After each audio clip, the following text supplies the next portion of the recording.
ಬೇಯಿಸಿ ಹಬ್ಬ ಒಂದು ಕಿರು ನಾಟಕ. ಇದರಲ್ಲಿ 3 ಕುಟುಂಬ ಇದೆ. ಒಂದು ವಿಶ್ವಾಸಿ ಕುಟುಂಬ, ಇನ್ನೊಂದು ಅವಿಶ್ವಾಸಿಗಳ ಕುಟುಂಬ, ಇನ್ನೊಂದು ಕ್ರೈಸ್ತರೆನಿಸಿಕೊಳ್ಳುವ ಒಂದು ಕುಟುಂಬ. 3 ಕುಟುಂಬ. ಈ 3 ಕುಟುಂಬದ ನಡುವೆ ನಡೆಯುವಂಥ ಸಂಭಾಷಣೆ. ಪ್ರೀತಿ ಸ್ವರೂಪನಾದ ಸ್ವರ್ಗೀಯ ಒಳ್ಳೆ ತಂದೆಯ ದೇವರೇ, ಯೇಸಪ್ಪ, ನಿಮ್ಮ ನಾಮದಲ್ಲಿ ಪವಿತ್ರಾತ್ಮನ ಸಹಾಯದೊಂದಿಗೆ ಆಶೀರ್ವದಿಸಿಕೊಟ್ಟ ಮುಂಜಾನೆ ಜಾವದಲ್ಲಿ ನಿನ್ನ ಪಾದದಲ್ಲಿ ಬಂದು ನಮ್ಮ ಕುಟುಂಬವನ್ನು ಒಪ್ಪಿಸಿಕೊಡುತ್ತೇನೆ. ಈ ದಿನವೆಲ್ಲ ನಿನ್ನ ಕೃಪೆಯಿಂದ ನಡೆಸು. ನಡೆ ನುಡಿ ಕ್ರಿಯೆಗಳಲ್ಲಿ ನಿನಗೆ ವಿಧೇಯರಾಗಿ ಜೀವಿಸಲು ಕೃಪೆ ಕೊಡು ಅಪ್ಪ. ನಮ್ಮೆಲ್ಲ ನೆರೆಕರೆಯವರನ್ನು ಆಶೀರ್ವದಿಸು. ನಮ್ಮ ಸಭೆ ಸೇವೆಗಳನ್ನು ಆಶೀರ್ವದಿಸು. ಸೇವಕರನ್ನು, ಅವರ ಕುಟುಂಬವನ್ನು ಆಶೀರ್ವದಿಸು. ಈ ದಿನವೆಲ್ಲ ನಮ್ಮ ಜೊತೆ ಸಹಾಯಕನಾಗಿರು. ನಿನ್ನ ನಾಮ ಮಹಿಮೆ ಪಡಿಸುವ ರೀತಿ ಜೀವಿಸಲು ಕೃಪೆ ಕೊಡು. ಯೇಸುವಿನ ಮಧುರವಾದ ನಾಮದಲ್ಲಿ ಬೇಡಿ ಜಯ ಹೊಂದಿದ್ದೇವೆ ತಂದೆಯೇ, ನಾಮಕ್ಕೆ ಸ್ತೋತ್ರವಾಗಲಿ. ಆಮೇನ್.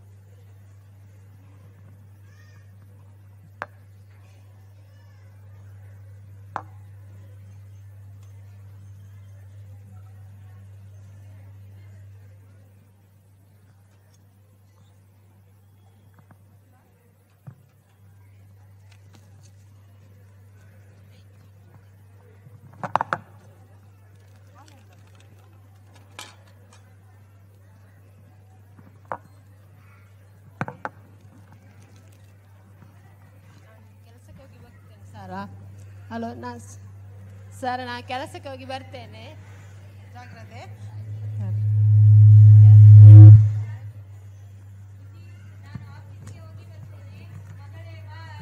ಆಯ್ತು ರೀ ಜೋಪಾನ.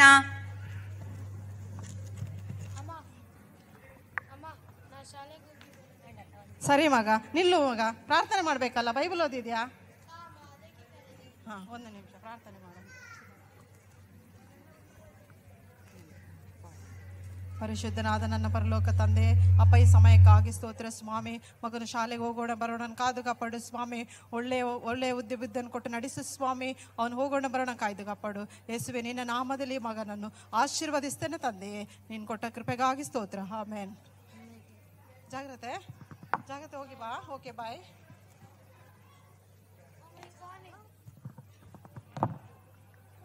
ಮಮ್ಮಿ ಬಾಯ್, ಸ್ಕೂಲಿಗೆ ಹೋಗಿ ಬರ್ತೀನಿ. ಎಲ್ಲ ರೆಡಿ ಇದೆಯಾ?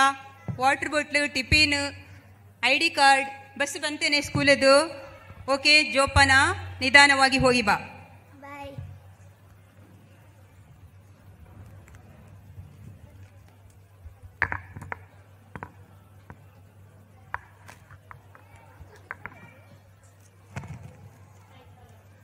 ಸಾಯಂಕಾಲ ಮಕ್ಕಳು ಮನೆಗೆ ಬರುವ ಸಮಯ.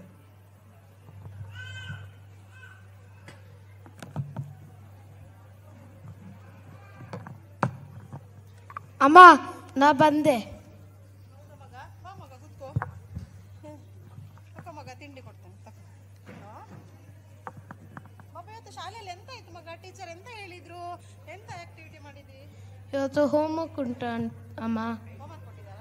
ತಿನ್ನು, ಮತ್ತೆ ಬೈಬಲ್ ಓದಿ ಪ್ರಾರ್ಥನೆ ಮಾಡು. ಆಮೇಲೆ ಆಟ ಆಡ್ಬೋದು. ಆಮೇಲೆ ಶಾಲೆದ ಬರೆಯುವಂಥದ್ದು ಏನು ಉಂಟು ಅದೆಲ್ಲ ಬರೀಬೇಕು, ಆಯ್ತಾ? ಸರಿ ಅಮ್ಮ.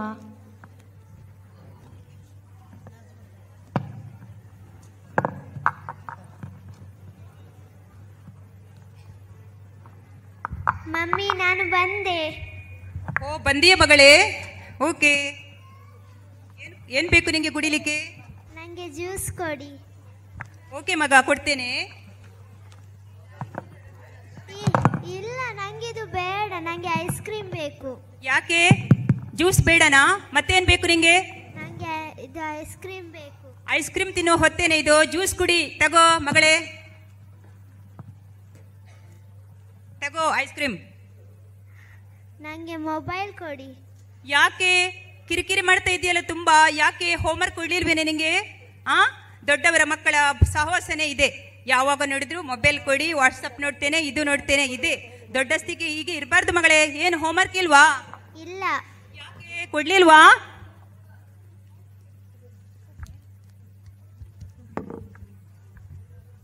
ಇಲ್ಲ ಕೊಟ್ಟಿಲ್ಲ ಹೋಮ್ವರ್ಕ್. ತಗೋ ಮೊಬೈಲ್, ನಿಂದು ಕಿರಿಕಿರಿ ಪ್ರಾರಂಭವಾಯಿತು.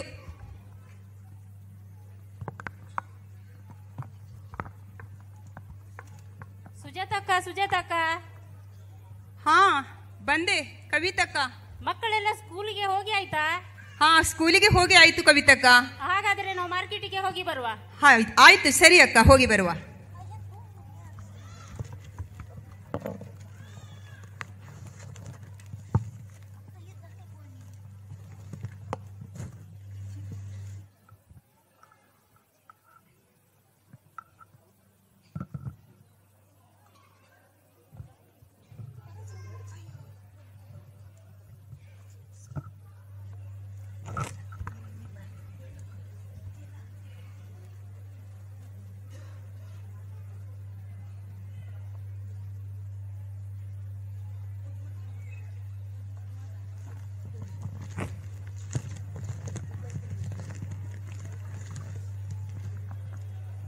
ಕವಿತಕ್ಕ, ಅಲ್ಲಿ ನೋಡಿ, ಆ ಹೆಂಗಸು ಯಾವಾಗ ನೋಡಿದರೂ ಜಗಲಿಯಲ್ಲಿ ಕೂತುಕೊಂಡು ಓದುತ್ತಾ ಇರುತ್ತಾರೆ. ಆ ಬೈಬಲ್ನಲ್ಲಿ ಓದುವಷ್ಟು ಏನಿದೆ ಹೇಳಿ? ಅದು ನಾನು ಓದದ ಬೈಬಲ. ಸರಿ ಕುಳಿತು ಓದಿದರೆ 1 ತಿಂಗಳಿಗೆ ಮುಗಿಯುತ್ತದೆ. ಸುಮ್ಮನೆ ನಮ್ಮ ಮುಂದೆ ನಾಟಕ ಮಾಡುತ್ತಾರೆ. ಅದೇ ನಾನು ಕೂಡ ಅದರಲ್ಲಿ ಏನೋ ಸ್ಟೋರಿ ಬುಕ್ ಇಟ್ಟುಕೊಂಡು ಓದುತ್ತಾರೋ ಏನೋ. ಇಲ್ಲವಾದರೆ ಅವರು ಇದ್ದ ಹಾಗೆ ಇದ್ದಾರೆ. ಅವರ ಜೀವಿತ ಏನು ಬದಲಾದದೇ ಕಾಣುವುದಿಲ್ಲ. ಯಾವಾಗ ನೋಡಿದರೂ ಬೈಬಲ್ ಓದುವುದನ್ನೇ ಅವರು ಮಾಡುತ್ತಾ ಇದ್ದಾರೆ. ನೋಡಿ, ಅವರ ಗಂಡ 1 ದಿನ ಕೆಲಸಕ್ಕೆ ಹೋದರೆ 2 ದಿನ ಕೆಲಸಕ್ಕೆ ಹೋಗೋದಿಲ್ಲ. ಮಕ್ಕಳು ಗೌರ್ಮೆಂಟ್ ಸ್ಕೂಲಿಗೆ ಹಾಕಿದ್ದಾರೆ. ನನ್ನನ್ನು ನೋಡಿ, ನನ್ನ ಜೀವಿತ ನೋಡಿ. ಬೇಕಾದಷ್ಟು ಆಸ್ತಿ, ಬೇಕಾದಷ್ಟು ಮನೆ, ದೊಡ್ಡ ಮನೆ ಬಂಗಲೆ, ಐಷಾರಾಮಿ ಜೀವನವನ್ನು ನನಗೆ ಕೊಟ್ಟಿದ್ದಾರೆ. ಬೇಕಾದಷ್ಟು ಒಡವೆಗಳು. ನನ್ನ ಜೀವಿತವನ್ನು ನೋಡಿ. ನನ್ನ ಮಕ್ಕಳು ಒಳ್ಳೆ ಸ್ಕೂಲಿಗೆ ಹಾಕಿದ್ದೇನೆ. ನನ್ನ ಮಕ್ಕಳನ್ನು ಒಳ್ಳೆ ಸ್ಕೂಲಲ್ಲಿ ಕಲಿಯುತ್ತಾ ಇದ್ದಾರೆ. ಇವರನ್ನು ನೋಡಿ. ನಾವು ಕೂಡ ಗಂಡ ಹೆಂಡತಿ ಅದನ್ನೇ ಮಾತಾಡೋದು. ಹೌದಾ? ಹೌದು. ಹೋಗುವ, ಸರಿ.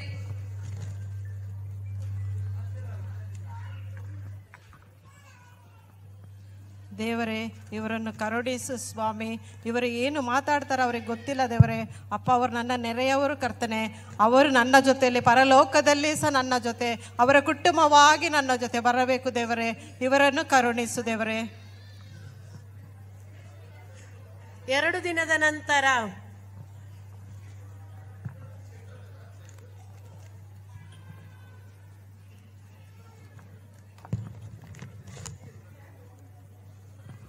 ಎರಡು ದಿನನ ಈ ಆಚೆ ಮನೆ ಅಣ್ಣ ಆಫೀಸಿಗೆ ಹೋದಾಗೆ ಕಾಣೋದಿಲ್ಲಲ್ಲ. ಎಲ್ಲಿ ಹೋಗಿದ್ದಾರೆ? ಅವರ ನೋಡದೆ ತುಂಬ ದಿನ ಆಯ್ತು, 2-3 ದಿನ ಆಯಿತು ನಾನು ಆಫೀಸಿಗೆ ಹೋಗಲಿಲ್ಲಲ್ಲ. ಓ, ಇವರ ಮನೆಗೆ ಹೋಗಿ ಮಾತಾಡಿಸು ಅಂದರೆ ಇವರು ಶ್ರೀಮಂತರು. ಇವರು ನನ್ನನ್ನು ಕಣ್ಣೆತ್ತಿ ಸಹ ನೋಡುವುದಿಲ್ಲ. ಹೇಗೆ ಮಾತಾಡಿಸೋದು ನಾನು? ಏನು ಮಾಡೋದು? ಇವರನ್ನು ಹೇಗೆ ಮಾತಾಡಿಸೋದು? ಆದರೂ ಪರವಾಗಿಲ್ಲ, ಯಾಕಂದರೆ ನನ್ನ ದೇವರು ಎಲ್ಲ ಅವಮಾನಗಳನ್ನು ತಾಳಿದ್ದಾರೆ. ನಾನು ಸಹ ಅದನ್ನು ತಾಳಬೇಕು. ನಾನು ಹೋಗಿ ಮಾತಾಡ್ತೇನೆ ಅವ್ರ ಹತ್ರ, ನೋಡೋಣ ಏನಾಗ್ತದ ಅಂತ. ದೇವರು ನನ್ನೊಂದಿಗೆ ಮಾತಾಡಿಸ್ತಾರೆ.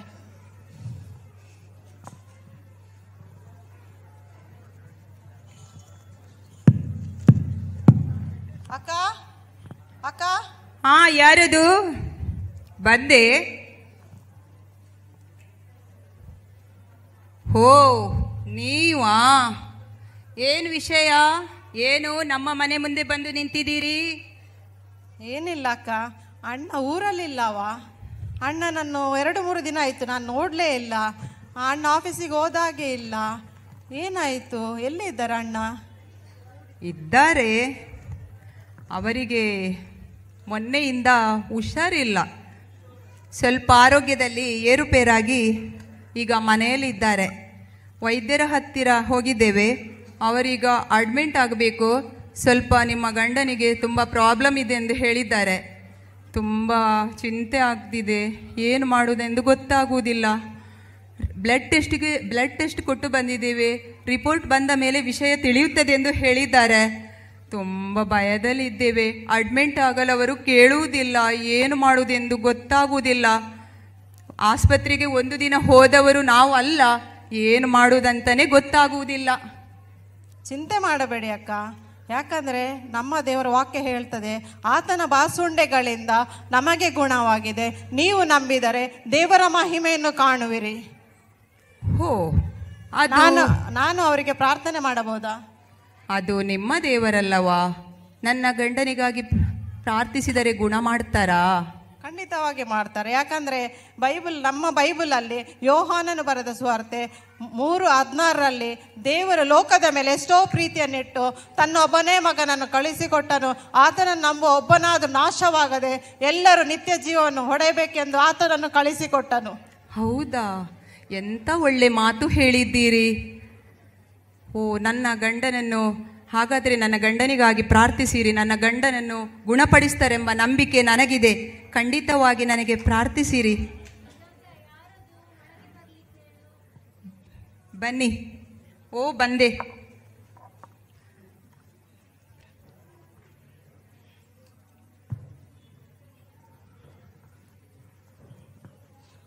ಪರಿಶುದ್ಧನಾದ ನನ್ನ ಪರಲೋಕ ತಂದೆ, ಅಪ್ಪ ಈ ಸಮಯಕ್ಕಾಗಿ ಸ್ತೋತ್ರ ಸ್ವಾಮಿ. ಈ ಸಮಯದಲ್ಲಿ ಕರ್ತನೆ ಈ ಕುಟುಂಬವನ್ನು ಕರ್ತನೆ ಪ್ರಾರ್ಥಿಸುವಂತೆ ನೀನು ಕೊಟ್ಟಂಥ ಕೃಪೆಗಾಗಿ ಸ್ತೋತ್ರ ಮಾಡ್ತೇನೆ ಕರ್ತನೆ. ಈ ಸಹೋದರಿಗಾಗಿ ನಾನು ಪ್ರಾರ್ಥಿಸ್ತೇನೆ ಅಪ್ಪ, ಅವರಿಗೆ ಬಿಡುಗಡೆ ಮಾಡಬೇಕಾಗಿ ನಾನು ಕೇಳಿಕೊಳ್ಳುತ್ತೇನೆ. ಯೇಸುವೆ, ನಿನ್ನ ರಕ್ತದಲ್ಲಿ ಎಲ್ಲವೂ ಸಾಧ್ಯ ಉಂಟು ಕರ್ತನೆ. ನೀನು ಬಲವುಳ್ಳ ದೇವರು ಕರ್ತನೆ, ನೀನು ಮಹಿಮೆ ಉಳ್ಳ ದೇವರು ಸ್ವಾಮಿ. ನಿನ್ನ ಮಹಿಮೆ ಉಳ್ಳ ಹಸ್ತದಿಂದ ಕರ್ತನೆ ಇವನ್ನು ಮುಟ್ಟಬೇಕಾಗಿ ನಾನು ಪ್ರಾರ್ಥಿಸ್ತೇನೆ. ಯಾವುದೇ ಅನಾರೋಗ್ಯತೆಗಳಿರಲಿ ಸ್ವಾಮಿ, ನೀನು ಮುಟ್ಟುವುದಕ್ಕಾಗಿ ಸ್ತೋತ್ರ. ನೀನು ಅವರನ್ನು ಮುಟ್ಟುವುದಾದರೆ ಕರ್ತನೆ ಯಾವುದು ಕೂಡ ಕರ್ತನೆ ಅಲ್ಲಿ ನಿಲ್ಲಕ್ಕೆ ಸಾಧ್ಯವಿಲ್ಲ. ಸೈತಾನನ ಎಲ್ಲ ಕುತಂತ್ರಗಳ ನಜರೇತನ ಯೇಸು ನಾಮದಲ್ಲಿ ನಾನು ಬಿಡುಗಡೆ ಮಾಡ್ತೇನೆ ಸ್ವಾಮಿ.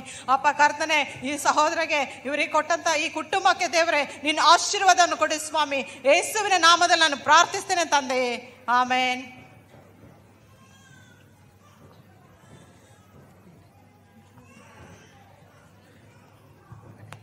ನಾನು ಬರ್ತೇನೆ ಸಿಸ್ಟರ್. ಆಯ್ತು.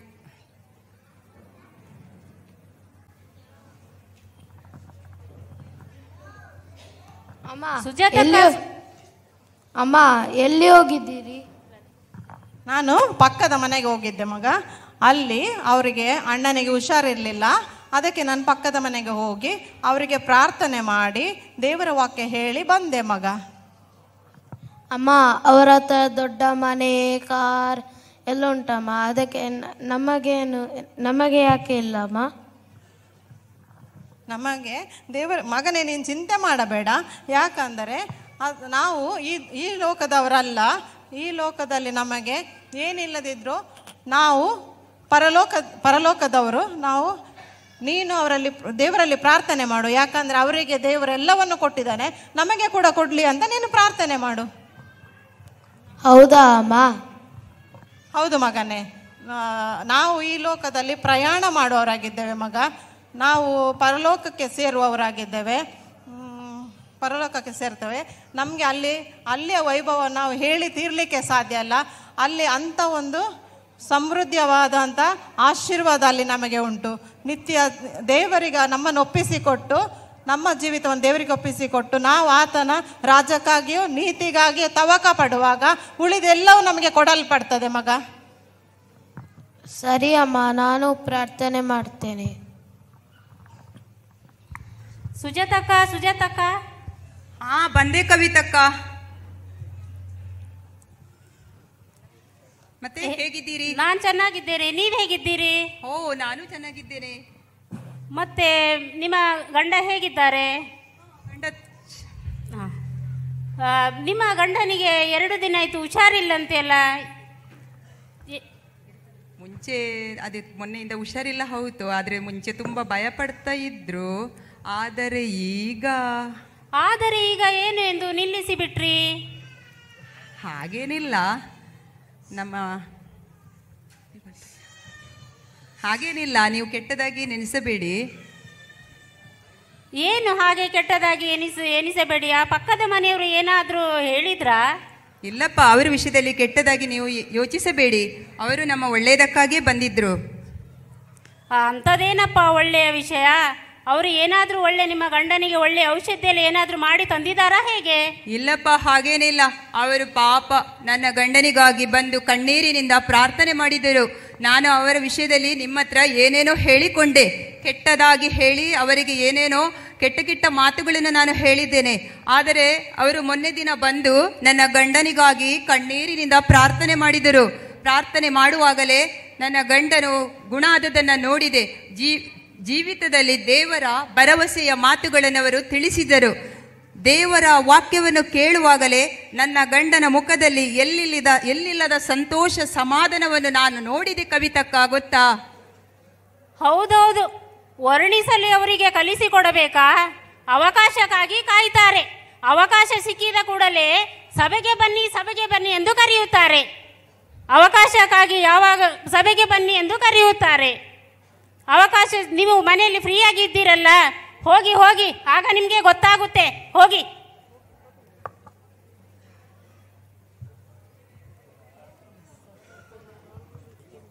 ಸಿಸ್ಟರ್ ಪ್ರೈಸ್ ಲಾರ್ಡ್ ಪಾಸ್ಟ್ರೆ. ಕೂತ್ಕೊಳ್ಳಿ. ಫಸ್ಟ್ ನಾನೇ ನಿಮಗೆ ಫೋನ್ ಮಾಡ್ಬೇಕಂತ ಇದ್ದೆ ಪಾಸ್ಟ್ರೆ, ನೀವೇ ಬಂದಿರಿ. ತುಂಬ ಖುಷಿ ಆಯಿತು ಫಸ್ಟ್ ನನಗೆ. ಯಾಕಂದರೆ ನಾನು ಪಕ್ಕದ ಮನೆ ಒಂದು ಅಣ್ಣನಿಗೆ ಹುಷಾರಿರಲಿಲ್ಲ, ಅವರಿಗೆ ಹೋಗಿ ಸುವಾರ್ತೆ ಕೊಟ್ಟು ಪ್ರಾರ್ಥನೆ ಮಾಡಿ ಬಂದೆ. ಅವರು ನೆಕ್ಸ್ಟ್ ಬರುವ ಭಾನುವಾರ ಚರ್ಚಿಗೆ ಬರ್ತೇನಂತ ಹೇಳಿದ್ದಾರೆ ಪಾಸ್ಟ್ರೆ. ಹೌದಾ ಸಿಸ್ಟರ್, ದೇವರಿಗೆ ಸ್ತೋತ್ರ. ನಾವು ಕಷ್ಟದಲ್ಲಿರೋರಿಗೆ ಸುವಾರ್ತೆ ತಿಳಿಸಬೇಕು, ಅನಾರೋಗ್ಯದಲ್ಲಿರೋರಿಗೆ ಸುವಾರ್ತೆ ತಿಳಿಸಬೇಕು, ಅವರಿರುವ ಪರಿಸ್ಥಿತಿಯಿಂದ ಬಿಡುಗಡೆ ಹೊಂದಬೇಕು, ಅವರ ಸತ್ಯವನ್ನು ತಿಳಿದುಕೊಳ್ಳಬೇಕು. ಈ ಲೋಕದಲ್ಲಿ ಜೀವಿಸುವಾಗ ದೇವರಿಗಾಗಿ ಜೀವಿಸಬೇಕು. ಸರಿ ಸಿಸ್ಟರ್, ಬ್ರದರ್ ಬರಲಿಕ್ಕೆ ತಡೆ ಇದೆ ಅಲ್ಲವಾ?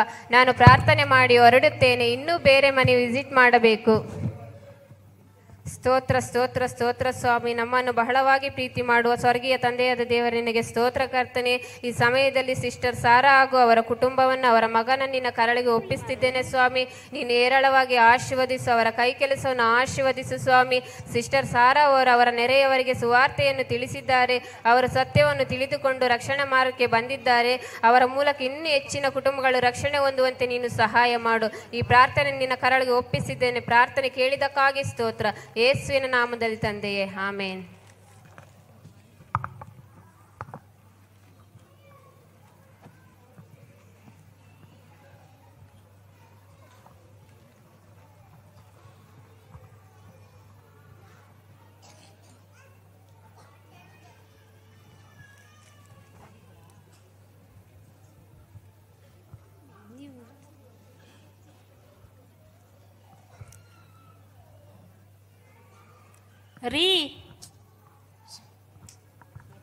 Price the lord sister.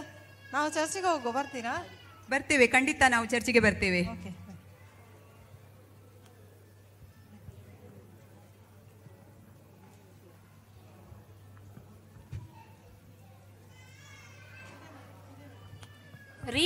ನೋಡಿದ್ರಾ, ಅವರ ಮಾತಿಗೆ ಮರುಳಾಗಿ ಬಿಟ್ರು. ನಿನಗ್ಯಾಕೆ ಅವರಿವರ ಸುದ್ದಿ? ನೀನು ಸುಮ್ಮನಿರು. ಅವರ ಬಗ್ಗೆ ಹೇಳುವಾಗ ನಿಮಗ್ಯಾಕೆ ಕೋಪ? ನೀವು ಕೂಡ ಹೋಗುವ ಆಲೋಚನೆಯಲ್ಲಿದ್ದೀರಾ ಹೇಗೆ? ಏನೇ ವಿಚಿತ್ರವಾಗಿ ಮಾತಾಡ್ತಿದ್ದೀಯಾ?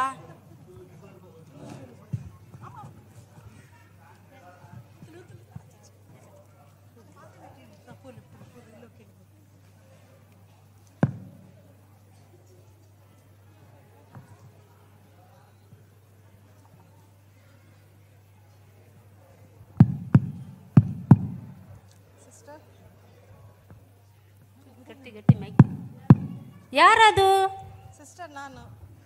ಸಿಸ್ಟರ್ ನಾನು ಸಾರಾ. ಬನ್ನಿ ಒಳಗೆ. Praise the lord. ಸಲಾಂ. ಸಿಸ್ಟರ್, ನನ್ನ ಮಗನಿಗೆ ಒಳ್ಳೆ ಕಂಪನಿಯಲ್ಲಿ ಕೆಲಸ ಸಿಕ್ಕಿತು. ಕಂಪನಿಯಲ್ಲಿ ಕೆಲಸ ಆದ ಕಾರಣ ಈಗ ನಾವು ಮನೆ ಕಟ್ಟಿದ್ದೇವೆ. ಆ ಮನೆ ನಾಳೆ ನಮ್ಮದು ಮನೆ ಓಪನಿಂಗ್ ಉಂಟು. ನೀವು ಗಂಡನ ಸಮೇತ ನೀವು ಬರಬೇಕಾಗಿ ನಾನು ಕೇಳಿಕೊಳ್ಳುತ್ತೇನೆ ಸಿಸ್ಟರ್.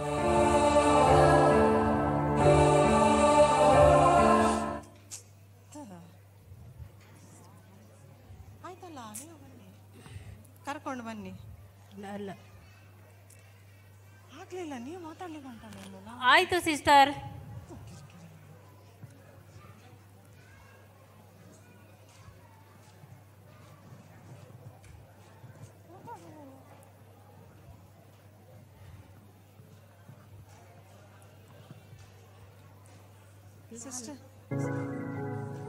ಹೇಳಿ ಮತ್ತೆಂತ ಮಾಡ್ತೀರಿ ನೀವು? ಸಿಸ್ಟರ್, ನಮ್ಮ ಮೇಲೆ ಏನಾದರೂ ನಿಮಗೆ ಬೇಸರ ಆಗಿದ್ರೆ ದಯವಿಟ್ಟು ನಮ್ಮನ್ನು ಕ್ಷಮಿಸಿ. ಸಾರಿ ಸಿಸ್ಟರ್, ನಾನೇ ನಿಮ್ಮ ಹತ್ರ ಕ್ಷಮೆ ಕೇಳಬೇಕಂತಿದ್ದೆ. ನಾನು ನಿಮ್ಮ ಪಕ್ಕದ ಮನೆಯ ಅವಳಾಗಿರೋದ್ರಿಂದ ನನ್ನ ಮಾತಲ್ಲಿ, ನನ್ನ ನುಡಿಯಲ್ಲಿ, ನಡೆಯಲ್ಲಿ ಯಾವುದಾದ್ರೂ ನಾನು ತಪ್ಪು ಮಾಡಿದರೆ ನನ್ನನ್ನು ಕ್ಷಮಿಸಿ ಸಿಸ್ಟರ್. ನಾನು ನಿಮ್ಮನ್ನು ಕ್ಷಮೆ ಕೇಳುವಂತೆ ನನಗೆ ದೇವರು ಪ್ರೇರೇಪಣೆ ಮಾಡಿದ್ದಾರೆ. ನಾನು ನಿಮ್ಮ ಪಕ್ಕದ ಮನೆಯಳ ಆಗಿದ್ದೇನೆ. ನನ್ನ ದೇವರು ಹೇಳ್ತಾರೆ, ನಿನ್ನ ನೆರೆಯವರು ನಿನ್ನಂತೆ ಪ್ರೀತಿಸು. ಅದು ಆಜ್ಞೆ ನನಗೆ ಕೊಟ್ಟಿದ್ದಾರೆ ದೇವರು. ಆಜ್ಞೆ ನಾನು ಖಂಡಿತವಾಗಿ ಪಾಲಿಸಬೇಕು. ಮನೆ ಒಕ್ಕಲಿಗೆ ಇಬ್ಬರು ಸಹ ಬನ್ನಿ. ಆಯ್ತು ಸಿಸ್ಟರ್, ಬರುತ್ತೇವೆ. ನೋಡಿದ್ರಾ, ನಾನು ಅವರ ವಿಷಯದಲ್ಲಿ ಎಷ್ಟೋ ತಪ್ಪಾಗಿ ಎನಿಸಿದ್ದೆ.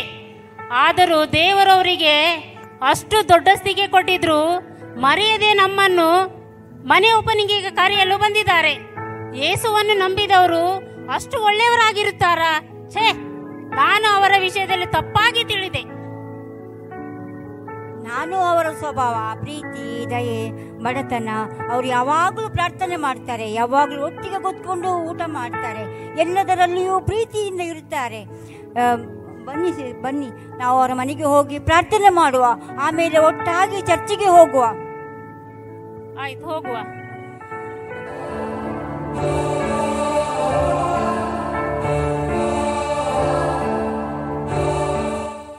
ಎಲ್ಲರಿಗೂ ಪ್ರೈಸ್ ದ ಲಾರ್ಡ್. ಈ ದಿನ ತುಂಬಾ ಸಂತೋಷದ ದಿನವಾಗಿದೆ. ಸಿಸ್ಟರ್ ಸಾರಾ ಹಾಗೂ ಭಾಸ್ಕರ್ ಹಾಗೂ ಅವರ ಮಗನಿಗೆ ದೇವರು ಕೃಪೆ ಮಾಡಿ ಒಳ್ಳೆ ಮನೆ ಕಟ್ಟಲು ಸಹಾಯ ಮಾಡಿದ್ದಾರೆ. ನಾವೆಲ್ಲರೂ ಸೇರಿ ಅವರೊಂದಿಗೆ ದೇವರನ್ನು ಕೊಂಡಾಡುವ.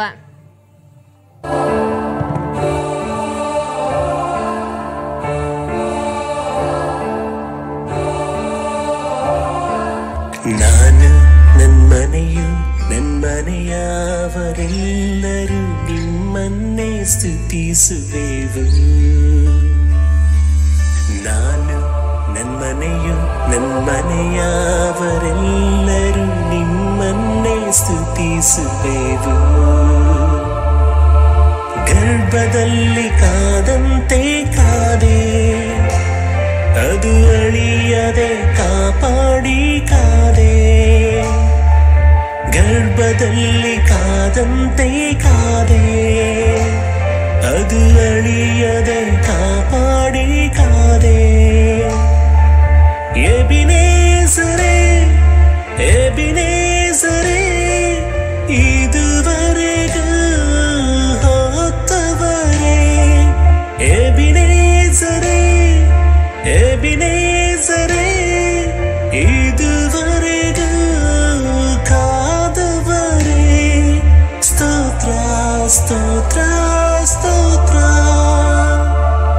ಗರ್ಭದಲ್ಲಿ ಹೊತ್ತವರೇ ಸ್ತೋತ್ರ. ಸ್ತೋತ್ರ ಸ್ತೋತ್ರ ಸ್ತೋತ್ರ. ಇದುವರೆಗೂ ಕಾದವರೇ ಸ್ತೋತ್ರ.